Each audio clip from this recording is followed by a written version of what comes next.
డోర్వేకి స్వాగతం. మనం కిందటి వీడియోలో చాలా ఇంపార్టెంట్ విషయం తెలుసుకున్నాం. సో స్టడీనెస్ ఆఫ్ మైండ్ ఎప్పుడు వస్తుంది? నువ్వు ఆ వాల్యూకి సఫిషియెంట్ గా వాల్యూ ఇస్తే ఆ దానికి సంబంధించిన యాక్షన్స్ మీద స్టడీనెస్ పర్పస్ వస్తుంది. నువ్వు ఏదైనా స్టడీ లేదంటే పర్పస్ సరైన వాల్యూ ఇవ్వలేదని అర్థం. ఈ వాల్యూ ఇవ్వలేదు, స్టడీనెస్ పర్పస్ రాలేదంటే అది రాపించుకోవడానికి ఏం చేయాలి? ఆ స్టెప్స్ గురించి చూసాం. సో ఎలా చేయాలనేది తర్వాత నేర్చుకుంటాం నెమ్మదిగా. ముందు అసలు ఏమిటి అనేది తెలుసుకుందాం. Difference of integrated mind and non integrated minds perception. అసలు పర్సెప్షన్ అనేది ఒక ప్రాసెస్. సో నువ్వు ఏదైనా లోపల బయట నుండి సెన్సెస్ నుండి ఇన్ఫర్మేషన్ లోపలికి వచ్చిందంటే ఆ ఇన్ఫర్మేషన్ ఒక మీనింగ్ అనేది క్రియేట్ చేస్తావు కదా మైండ్ లో, థాట్ ప్రాసెస్ లో. దాన్ని పర్సెప్షన్ అంటాం. ఈ పర్సెప్షన్ ఇంటిగ్రేటెడ్ మైండ్ ఎలా ఉంటుంది, నాన్ ఇంటిగ్రేటెడ్ మైండ్కి ఎలా ఉంటుంది? సో ఇంటిగ్రేటెడ్ మైండ్ అంటే ఏంటంటే సెక్షన్ 1 సెక్షన్ 2 ఒకదానికొకటి కోఆర్డినేట్ గా ఇంటిగ్రేట్ అయి పనిచేస్తుంటే ఎలా ఉంటుంది, అలా కాకుండా సెక్షన్ 1 ఇండిపెండెంట్ గా పనిచేస్తుంటే ఎలా ఉంటుంది, సెక్షన్ 2 డెవలప్ కాకుండా. సో సామాన్యంగా ఈ పర్సెప్షన్ అనేది దేనికి వాడతాం, దేనికి దేనికి ఏ రిజల్ట్ కోసం వాడతాం? ఎవాల్యుయేషన్ చేయడానికి, ఒకటి ఏమిటో కనుక్కోవడానికి, ప్రిడిక్ట్ చేయడానికి, అది ఫ్యూచర్ లో ఏమవుతుందో అనేది ఫోర్కాస్ట్ చేయడానికి, అలాగే ఇంటర్ప్రిటేషన్ చేయడానికి, అంటే అది ఏమిటో అసలు అర్థం చేసుకోవడానికి, అలాగే కోరిలేషన్ చేయడానికి, దానికి ఇంకొక దానికి ఉన్న సంబంధ కాజ్ అండ్ ఎఫెక్ట్ యొక్క రిలేషన్స్ కట్టడానికి, వీటికి మనకి ఈ పర్సెప్షన్ అనేది ఉపయోగపడుతూ ఉంటుంది. అంటే పీస్ మైండ్ అంటే ఏదైతే ఇంటిగ్రేటెడ్ మైండ్ ఉందో, అంటే సెక్షన్ 1 సెక్షన్ 2 సెక్షన్ 3 సెక్షన్ 4 అన్ని ఇంటిగ్రేట్ అయ్యి ఒక యూనిట్ కింద సిస్టమేటిక్ గా హార్మోనిక్ గా పనిచేస్తున్న మైండ్ అనుకోండి. అంటే ఐఈఎస్ఎం ఏ రేషియోలో ఉండాలో ఆ రేషియోలో పనిచేస్తున్న మైండ్ అనుకో. సో పీస్ మైండ్ అంటాం. ఈ peace mind functions through integrated sections of mind. అన్ని సెక్షన్స్ ఇంటిగ్రేట్ గా ఒక హోల్ కింద పనిచేస్తుంటాయి. ఇప్పుడు నువ్వు నడిచేప్పుడు లేదా పరిగెత్తేప్పుడు నీ శరీరంలో ఉండే భాగాలను ఒక ఇంటిగ్రేటెడ్ గా పనిచేస్తేనే నువ్వు నడుస్తావు. అలా పని చేయకపోతే నువ్వు నడవలేవు, పరిగెత్తినా నడిచినా పడిపోతావు. కారు ఉంది, కారుకి 4 చక్రాలు ఇంటిగ్రేట్ అయ్యి ఉండి అలైన్ అయ్యి ఉంటే దాన్ని ముందుకు తీసుకెళ్తాయి. అలా కాకుండా 4 చక్రాలు 4 వైపులు లాక్కెళ్తుంటే నీ కారు జర్కీకి ఎలా ఉంటుంది జర్నీ? సో లైక్ దట్ అనమాట. సో పీస్ ఆఫ్ మైండ్ అనేది ఒక ఇంటిగ్రేటెడ్ మైండ్, హోల్ సెక్షన్స్ అన్ని కలిపి హోల్ మైండ్ ఒక సింగిల్ యూనిట్ పనిచేస్తుంది. అదే నాన్ ఇంటిగ్రేటెడ్ మైండ్ కామన్ గా మనకుండే మైండ్ అనమాట. మన మైండ్ అది డిస్టర్బ్ మైండ్ అని చెప్పొచ్చు. అదని పీస్ ఆఫ్ మైండ్ అనకూడదు. ఎందుకంటే డిస్టర్బ్ అన్నాం, కాన్స్టెంట్ గా ఒక నిమిషానికి కొన్ని వందల థాట్స్ అలా జనరేట్ చేస్తూనే ఉంటుంది. సో డిస్టర్బ్డ్ మైండ్ కాకపోతే ఏమిటి? So mind tinged with feelings. ప్రతి థాట్ కి ప్రతి ప్రాసెస్ కి పిక్చర్ ఫామ్ అవుతుంది. ఆ పిక్చర్ కి ఏమో ఎమోషన్ అటాచ్ అయి ఉంటుంది. సో ఎప్పుడు మైండ్ ఫీలింగ్స్ తో టింగ్ చేయబడే ఉంటుంది. ఎప్పుడు ఏదో ఒక కలర్ ఫామ్ లో ఉంటుంటుంది. ఎమోషన్స్ కలర్ ఆఫ్ ఫ్యాబ్రిక్ అనుకున్నాం కదా.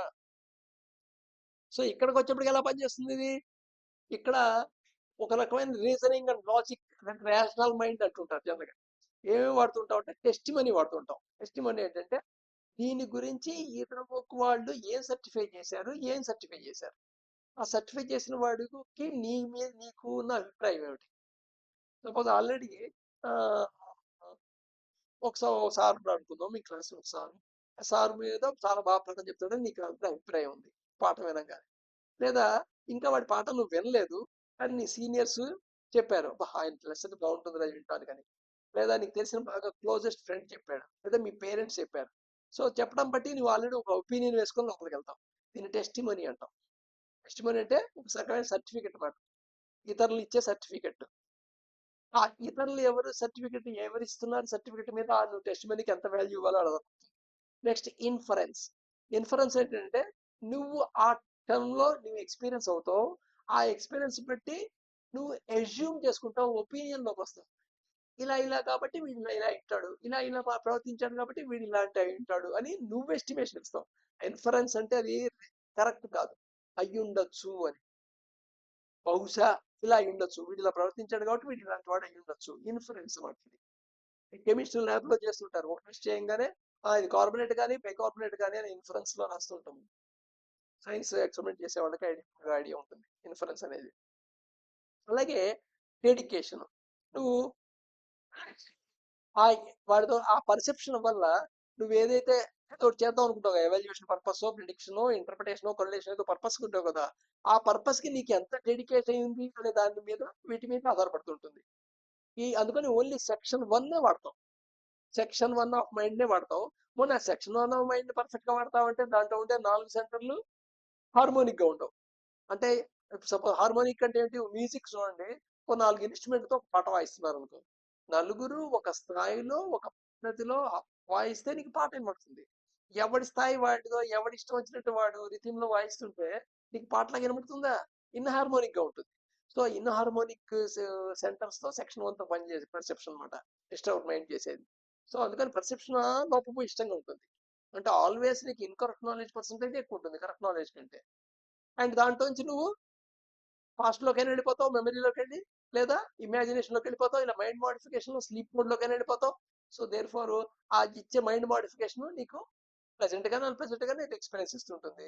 దాంతో నువ్వు చేసింది కరెక్ట్ తప్పు అనుకుని నువ్వే క్లాసిఫై చేసుకుంటూ దాన్ని స్ట్రెంథెన్ చేసుకుంటుంటావు పర్సెప్షన్ ప్యాటర్న్ ప్రాసెస్ ని. సో ఇదనమాట పీస్ మైండ్, ఇంటిగ్రేటెడ్ మైండ్ పనిచేసే పనికి దీనికి చిన్న తేడా. చాలా హ్యాస్ట్ డిఫరెన్స్ ఉంటుంది వాళ్ళ ఆలోచన. ఎందుకంటే కొంతమంది ఆలోచించిన పద్ధతి చూస్తే వీడు ఎలా ఆలోచించగలుగుతారా అనిపిస్తుంది.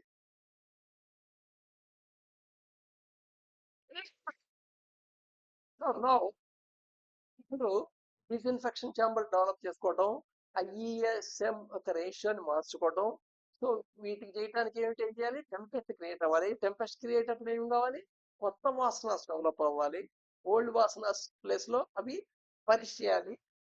సో సైకిక్ టెంపెస్ట్ క్రియేట్ అవ్వాలి. సో ఇదంతా ప్రాసెస్ అవ్వడానికి ఇంపార్టెంట్ ఏమిటో పట్టుకుంటున్నాం. దాంట్లో ఫస్ట్ ఏమిటంటే మనం ఇంతకుముందు ఆల్రెడీ థాట్ ప్రాసెస్ ఇన్ఫ్లుయెన్స్ చేసే వాటి గురించి తెలుసుకున్నాం ఒక వీడియోలో. థాట్ ప్రాసెస్ ఇన్ఫ్లుయెన్స్ చేసేవి food, breath, sleep, sex and senses intelligence. దీంట్లో ఫస్ట్ స్లీప్ ని మొదలెడతారన్నమాట. అసలు స్లీప్ మంచి క్వాలిటీగా నీకు ఉంది అనేది ఎలా గుర్తుపడతాం? ఫస్ట్ అంటే ఒకవేళ వీటిలో ఏదైనా లేకపోతే అయ్యో లేదే అని ఎప్పుడు అనుకోద్ది. ఇన్ఫర్మేషన్ జస్ట్ ఇన్ఫర్మేషన్ తెలుసుకుని ఉన్నాడు అంతే.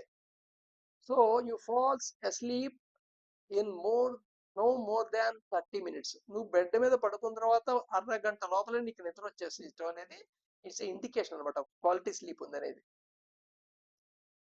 You spend at least 85% of your sleeping time in your bed. So bed మీద ఉన్న టైం ఎంత, నువ్వు ఆ బెడ్ మీద ఉన్నప్పుడు స్లీపింగ్ ఉన్న టైం ఎంత. సో 85% ఆఫ్ బెడ్ మీద ఉన్న టైం స్లీపింగ్ టైంతో గడిపావంటే నువ్వు క్వాలిటీ స్లీప్ లో ఉన్నట్లే. You wake up only once night if at all. ఒకసారి కూడా లేవకపోవచ్చు, బట్ ఒకసారి దాకా ఒకసారి మెలకు వచ్చి మళ్ళీ పడుకోవడం జరిగింది, ఇట్స్ ఓకే. 2 సార్లు మోడరేట్ గా ఓకే. 3 సార్లు 4 సార్లు అయింది, no it is not indicating quality of sleep.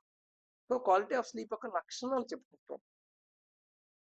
If you wake up in the middle of the night you are sleep again in no more than 20 minutes. నీకు ఒకసారి మెల్లుకు వచ్చిన తర్వాత మళ్ళా నువ్వు పడుకునే టైం 20 నిమిషాల లోపలే మళ్ళీ స్లీప్ లోకి వెళ్ళిపోతావు అనుకో, ఇప్పుడు క్వాలిటీ స్లీప్ ఒక ఇండికేషన్. సో క్వాలిటీ స్లీప్ ఉందా లేదా అనే దానికి టెస్టింగ్ తప్ప దీంట్లో ఏదైనా లేకపోతే అయ్యో నాకు లేదే క్వాలిటీ స్లీప్ లేదే అని అనవసరంగా ఈ యొక్క ఇన్ఫర్మేషన్ ఒక ప్రాబ్లం కింద తీసుకోవద్దు, చేయొద్దు. Just indication. ఎందుకోసం ఏం చెప్తున్నాను అంటే తర్వాత మనం చేసే ప్యాటర్న్ వల్ల, ఎక్సర్సైజెస్ వల్ల, మనం ఏవైతే ఫాలో అవుతుంటామో, ఏవైతే మనం ఎక్స్పెరిమెంట్ చేస్తామో మైండ్ తో, దాని వల్ల ఆటోమేటిక్ గా మీకు క్వాలిటీ ఆఫ్ స్లీప్ పెరుగుతోంది అనే ఇండికేషన్ తెలుస్తుంది. అందుకోసం చెప్తున్నాయి. ఓకే, స్లీప్ గురించి రేపు ఇంకా డీటెయిల్